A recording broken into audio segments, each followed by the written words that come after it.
Assalamualaikum warahmatullahi wabarakatuh. Perkenalkan, nama aku Maya Yulina Rizkia, panggil aja Maya, dari program studi Ilmu Pendidikan Agama Islam UPI 2017A. Nah teman-teman, pada kesempatan kali ini aku mau buat video untuk memenuhi tugas UTS mata kuliah Tafsir Tarbawi.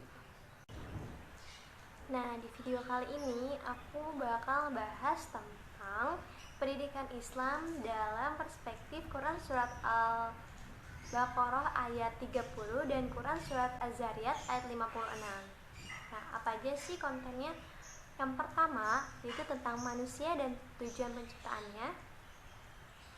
Yang kedua, aku juga mau bahas tentang tarbiyah, ta'lim, tazkiyatun nafs, dan ta'dib. Nah, nggak sampai di situ, aku juga bakal ngebahas tentang tujuan pendidikan Islam dalam Quran Surat Al-Baqarah ayat 30 dan Quran Surat Az-Zariyat ayat 56. Jadi, tonton terus ya. Nah, sebelumnya aku bakal bacain dulu nih surat Az-Zariyat ayat 56-nya.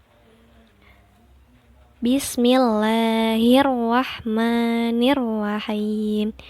Wa ma khalaqtul jinna wal insa illa liya'budun. Artinya, dan aku tidak menciptakan jin dan manusia melainkan supaya mereka mengabdi kepadaku. Quran Surat Az-Zariyat ayat 56.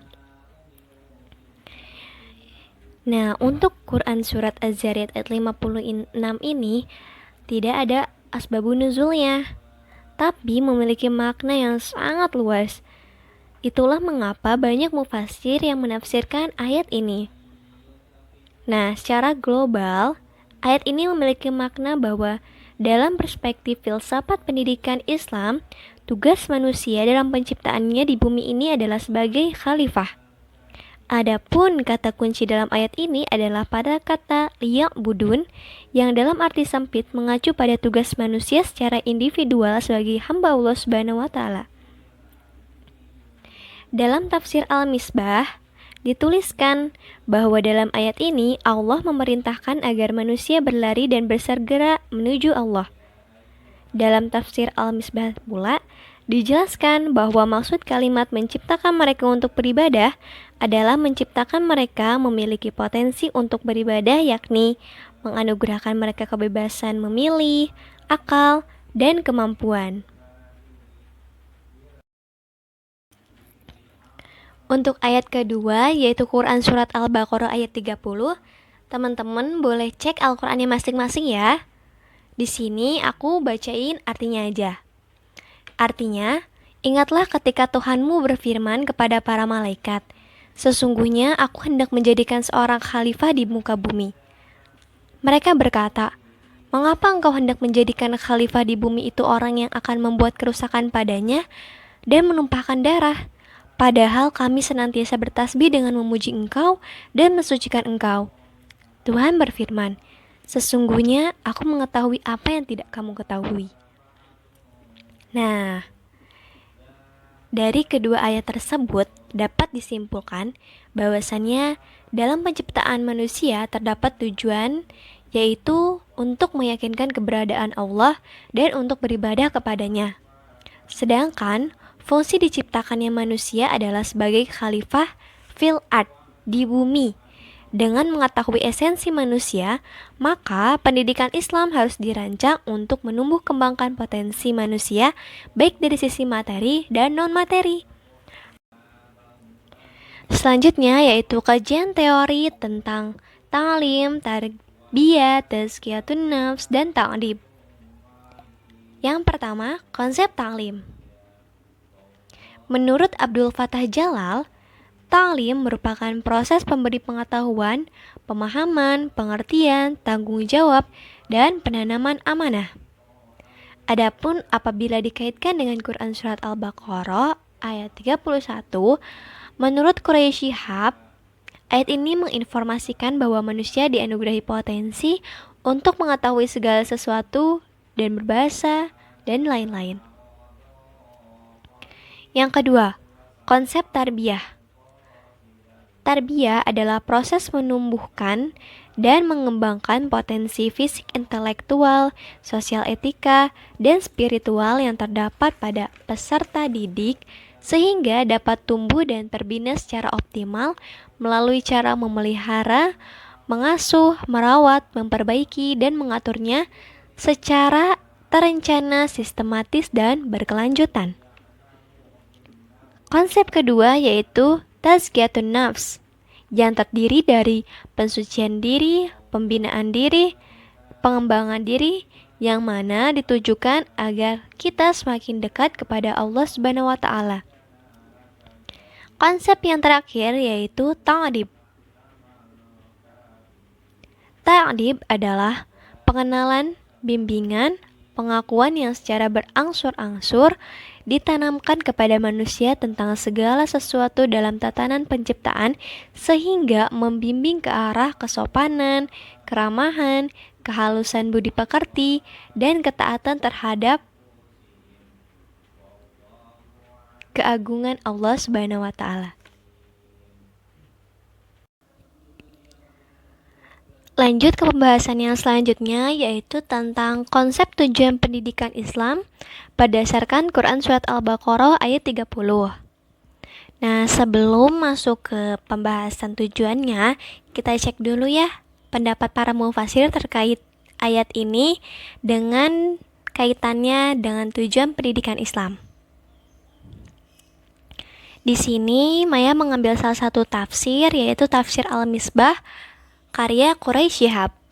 Nah, menurut tafsir Al-Misbah, dalam ayat ini Allah telah menerangkan bahwa Dialah yang menghidupkan manusia dan menempatkannya di bumi, lalu Dia menerangkan asal penciptaan manusia dan apa-apa yang diberikan kepadanya berupa pengetahuan tentang berbagai hal. Maka ingatlah hai Muhammad, nikmat lain dari Tuhanmu yang diberikan kepada manusia. Nikmat itu adalah firman Allah kepada malaikatnya. Sesungguhnya, aku hendak menjadikan makhluk yang akan aku tempatkan di bumi sebagai penguasa. Ia adalah Adam beserta anak cucunya. Allah menjadikan mereka sebagai khalifah untuk membangun bumi. Dan ingatlah perkataan malaikat. Apakah engkau hendak menciptakan orang yang menumpahkan darah dengan permusuhan dan pembunuhan akibat nafsu yang merupakan tabiatnya? Padahal, kami selalu mensucikanmu dari apa-apa yang tidak sesuai dengan keagunganmu, dan juga selalu berzikir dan mengagungkanmu. Tuhan menjawab, sesungguhnya aku mengetahui maslahat yang tidak kalian ketahui. Itu salah satu pendapat para mufasir terkait Quran Surat Al-Baqarah ayat 30 dikaitkan dengan tujuan pendidikan Islam. Nah, dari sekian banyaknya tafsir, dapat diambil kesimpulan bahwa Quran Surat Al-Baqarah ayat 30 ini memuat tujuan pendidikan Islam, yang mana pendidikan Islam memiliki tujuan menjadikan setiap muslim seorang pemimpin yang menjalankan syariat Allah dan dengan penuh rasa tanggung jawab, baik sebagai individu yang memiliki anggota tubuh, sebagai kepala keluarga, maupun sebagai pemerintah. Sebagai pemimpin khalifah di muka bumi, manusia harus dapat memahami bagaimana memimpin yang benar sesuai dengan tuntunan Allah Subhanahu wa Ta'ala dan juga memahami bahwa setiap pemimpin akan dimintai pertanggungjawaban olehnya. Pembahasan selanjutnya masih dengan tujuan pendidikan Islam ya, namun berdasarkan Quran Surat Az-Zariyat ayat 56. Nah, sebelum masuk ke pembahasan maknanya, kita lihat dulu ya pendapat para mufasir terkait tujuan pendidikan Islam dalam Quran Az-Zariyat ayat 56 ini. Di sini, Maya bakal bahas tafsir Ibnu Katsir. Dalam tafsir Ibnu Katsir dikatakan bahwa dari ayat ini, Imam Ibnu Katsir menjelaskan bahwa Allah yang Maha Khalik menciptakan mereka, yaitu jin dan manusia, untuk menyuruh mereka beribadah kepada Allah, bukan karena Allah membutuhkan mereka, tetapi sesuai dengan kata terakhir pada ayat itu, liya'budun, melainkan supaya mereka beribadah kepada Allah. Sahabat Ali Abi Thalhah meriwayatkan dari Ibnu Abbas, maksud dari liya'budun adalah supaya mereka mau tunduk beribadah kepada Allah, baik secara ikhlas atau dengan paksaan. Dalam Mukhtasar Tafsir Ibnu Katsir menjelaskan bahwa sesungguhnya Allah menciptakan mereka dan pasti memerintahkan mereka untuk senantiasa beribadah kepada Allah. Bukan Allah yang butuh kepada mereka untuk beribadah kepada Allah, untuk mengenal Allah, dan untuk melakukan yang manfaat, bukanlah melakukan hal yang sia-sia. Nah, dari sekian banyaknya tafsir, diambil suatu teori bahwasannya Quran Surat Az-Zariyat ayat 56 ini mengandung konsep tujuan pendidikan Islam, yaitu yang pertama, pendidikan haruslah bernilai ibadah. Yang kedua, pendidikan harus mendorong manusia untuk ibadah. Hal tersebut kembali kepada teori bahwa tujuan penciptaannya manusia yaitu untuk menjadi khalifah di muka bumi ini sebagai perwakilan Allah atau sebagai pemimpin dalam menegakkan syariat-syariat Allah Subhanahu wa taala. Itulah mengapa pendidikan harus bernilai ibadah dan harus mendorong manusia untuk beribadah.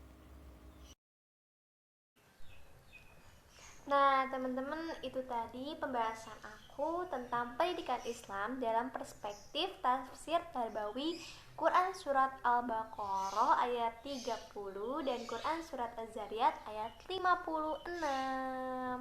Jadi udah banyak banget kan pembahasan aku.